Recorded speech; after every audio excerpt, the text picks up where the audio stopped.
आशा करता हूँ आप सब बहुत अच्छे होंगे। आइए, आपका स्वागत है हमारे YouTube channel study agri education पे। आज हम देखेंगे कि काउंसलिंग का प्रोसेस क्या होगा और कौन कौन से डॉक्यूमेंट लगेंगे, चॉइस फिलिंग हमें कैसे करनी है। ओके, तो आइए आज हम जानते हैं काउंसलिंग के बारे में। UP CATET 2020 counselling. तो the qualified candidate have to register themselves for the counselling process. तो जो क्वालिफाई हुए हैं स्टूडेंट, उनको काउंसलिंग के लिए रजिस्टर करना होगा अपने आप को और उस काउंसलिंग की प्रोसेस को जानना होगा।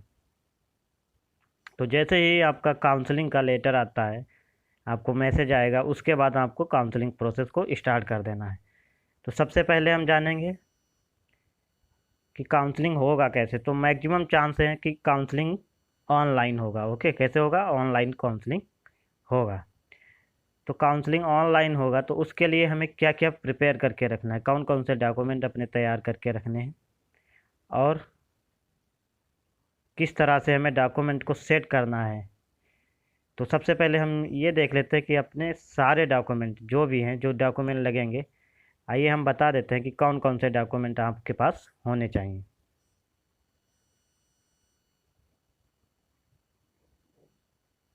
तो आपके पास जो डॉक्यूमेंट होने चाहिए उसमें यूपी कैडेट का एडमिट कार्ड होना चाहिए, 10th का मार्कशीट और सर्टिफिकेट होना चाहिए, 12th का मार्कशीट और सर्टिफिकेट होना चाहिए। अगर आप पोस्ट ग्रेजुएशन या पीएचडी के लिए अप्लाई कर रहे हैं, अप्लाई क्वालिफाई किए हैं, तो आपके पास पीजी का या फिर बीएससी एग्रीकल्चर का एमएससी वालों के लिए, और पीएचडी का एमएससी का पीएचडी वालों के लिए पीडीसी होना चाहिए। कास्ट सर्टिफिकेट होना चाहिए आपके साथ, आपके पास इनकम सर्टिफिकेट होना चाहिए।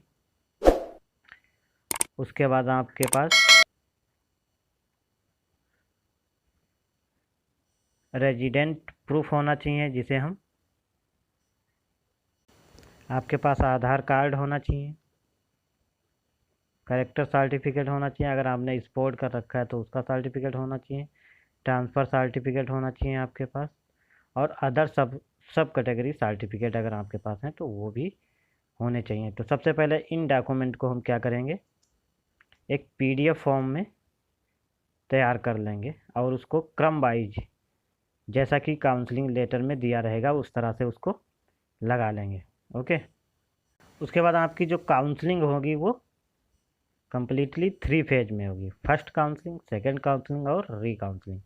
जिन बच्चों को फर्स्ट काउंसलिंग में एडमिशन मिल जाता है तो बहुत अच्छी बात है। जिनको किसी कारणवश अपनी चॉइस का सब्जेक्ट नहीं मिल पाता है और उन्हें लगता है कि हम सेकंड काउंसलिंग में मिल जाएगा, तो वो सेकंड काउंसलिंग देखेंगे। और जो बच्चे उसके बाद जो बचेंगे या फिर जिनको नहीं मिला है तो वो री काउंसलिंग में अप्लाई करेंगे। ओके, तो इस तरह से आपका 3 फेज में कंप्लीट होगा काउंसलिंग। ओके, उसके बाद बात आती है कि चॉइस फिलिंग कैसे करेंगे हम सब। तो देखिए, ये मैटर करता है 2 चीज़ों पे। फर्स्ट, सब्जेक्ट,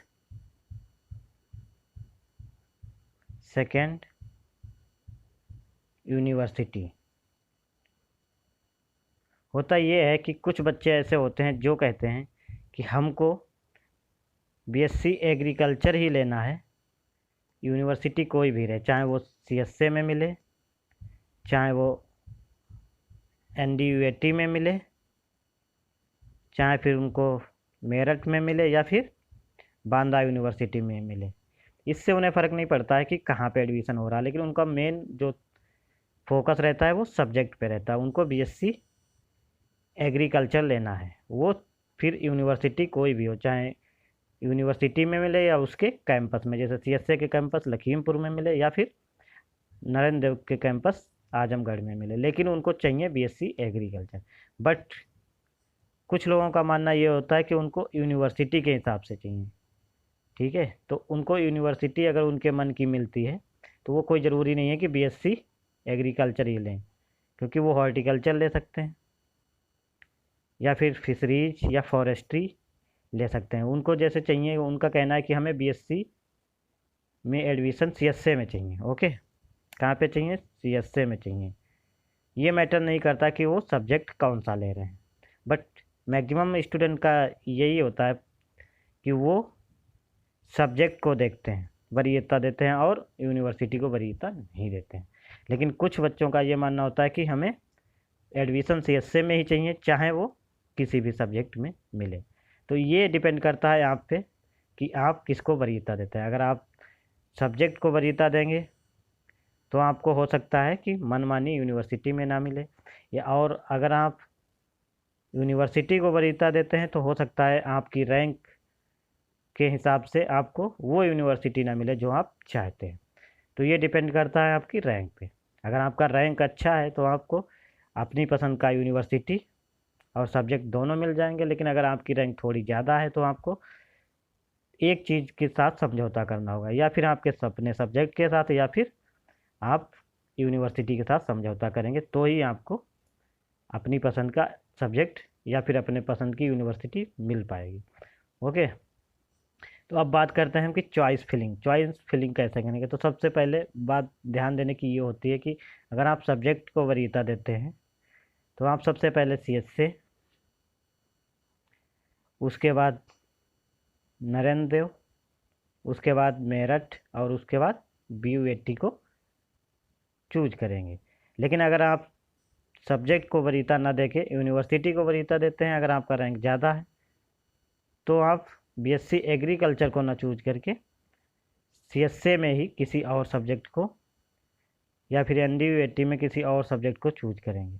ओके, तो मेरा जो मत है वो आपका यही होना चाहिए कि आप ज़्यादा से ज़्यादा सब्जेक्ट को वरीयता दें और उसके हिसाब से चॉइस फिलिंग करें। लेकिन चॉइस फिलिंग में ये ध्यान रखें, सबसे पहले हमको CSA कानपुर को ही वरीयता देनी है। उसके बाद हमारी इच्छा है तो हम नरेंद्र देव को भी दे सकते हैं, या फिर सरदार वल्लभ भाई पटेल मेरठ यूनिवर्सिटी को, या फिर बांदा यूनिवर्सिटी को दे सकते हैं वरीयता, जैसी आपकी इच्छा हो।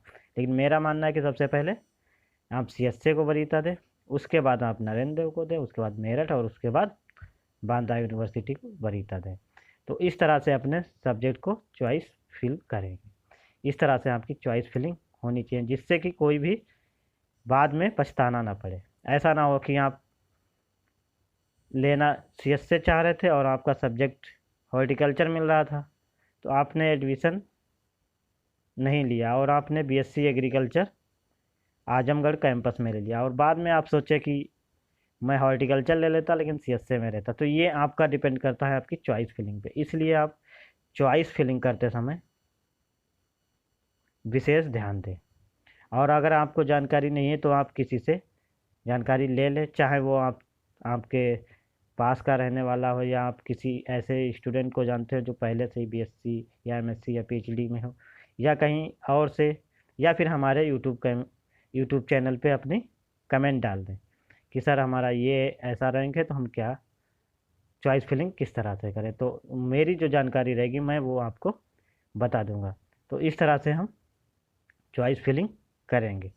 ओके, तो आपको सबसे ज़्यादा चॉइस फिलिंग पे ध्यान देना है, और उससे पहले आप अपने डॉक्यूमेंट को रेडी रखेंगे। ओके, आपके सारे डॉक्यूमेंट कंप्लीट होने चाहिए, जिस वजह से कि काउंसलिंग के टाइम आपको कोई भी दिक्कत नहीं आनी चाहिए। तो जिसके डॉक्यूमेंट कंप्लीट हैं बहुत अच्छी बात है, जिसे अभी एक या दो डॉक्यूमेंट कंप्लीट नहीं तो अभी उनको कंप्लीट कर लीजिए, क्योंकि काउंसलिंग की डेट कभी भी हो सकती है। तो इसलिए अपने डॉक्यूमेंट पे विशेष ध्यान दें। उसके बाद अपनी चॉइस फिलिंग किस प्रकार से करनी है ये बात आप बहुत अच्छे से जान लें, जिससे कि आपको किसी प्रकार का बाद में पछताना ना पड़े।